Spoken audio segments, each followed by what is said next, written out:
现在的人都很清楚，缴纳社保对人们的日常生活真的非常重要。尤其是那些在事业单位以及国企里工作的员工，更是非常努力地在缴纳社保，想为自己带来一份保障。实际上呢，缴纳社保可以带来的好处真的非常多，比如自己老了以后，能够每个月领取国家给的福利，哪怕失业了也可以领取失业金。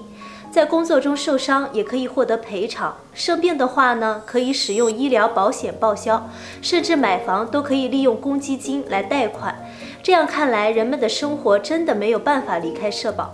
然而最近为何越来越多的人弃缴社保？难道不担心养老问题吗？内行说出实情，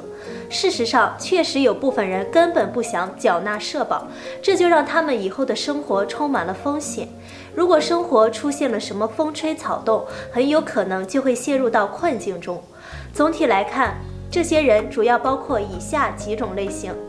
第一种，没有多余的钱去缴纳社保。有些年龄比较大的员工在40多岁或者50来岁的年龄就失业了，他们没有办法，只能去找一份临时工来做。但是这些单位通常情况下都是不会给临时工缴纳社保的，这就意味着社保需要的所有费用都需要他们自己来承担。但是临时工的工资又很低，如果交了社保的话，很有可能会给自己的生活带来影响。所以为了能够不影响到生活质量，许多年龄比较大的员工只能选择不去缴纳社保了。但是国家有关部门也有相关的规定，如果符合了相关的条件的话，可以申请优惠的政策。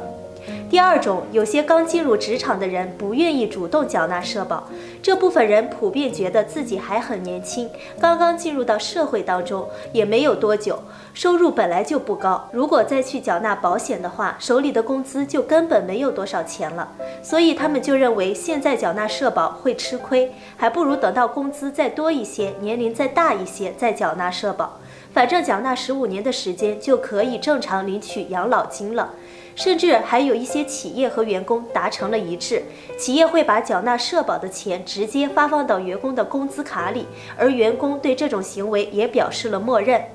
第三种，个体户和自由职业者，这部分人的日常工作还是比较自由的，他们不会受到什么突发情况的影响。但是在缴纳社保的过程中，他们就不是很积极了，因为职工在企业里缴纳社保的时候，职工自己承担的钱也只是一小部分而已，但是大部分的钱都是企业来承担的。但是个体户或者自由职业者，所有的钱都需要个人来承担。有的人觉得自己很难负担得了这么多的钱，也会觉得有些吃亏，所以就不想再去缴纳社保了。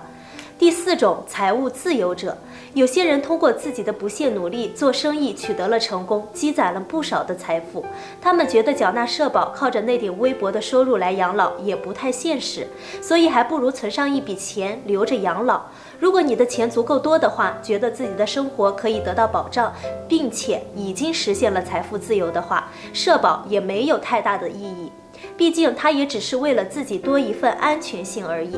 第五种，不知道如何缴纳的人，比如说一些在工地里工作的农民工，他们可能自己也想要缴纳，而单位觉得农民工在工地里也不会长期工作，顶多几个月的时间又会到其他工地里，哪怕是单位愿意给他们缴纳社保，只要他们工作了几个月的时间，以后换了一家新的工地，或者换了一个城市，那之前缴纳的社保就相当于白费了。所以这些农民工也不愿意缴纳社保。但是现在的问题在于，如果不想缴纳社保的人越来越多，未来的养老金池肯定会出现缺口，那老年人的福利又该如何发放呢？显然，无论是存款养老还是养儿防老的措施，到了现在都不是非常明智的做法，靠社保才是更加明智的选择。所以大家都应该积极起来，不仅为退休生活带来更多的保障，也可以让自己的生活多一个选择。其实针对年轻人缴纳社保是不是吃亏这件事情，大家应该有所认知，因为中国的社保制度遵循的是缴纳的基数越多，获得的钱越多，缴纳的时间越长，获得的钱越多的原则。也就是说，如果你缴纳的钱多的话，你最后拿到的钱也会越多，绝对不会存在吃亏不吃亏的问题。好了，朋友们，今天的视频到这里就结束了，喜欢的话可以给我点个关注哦，下期再见。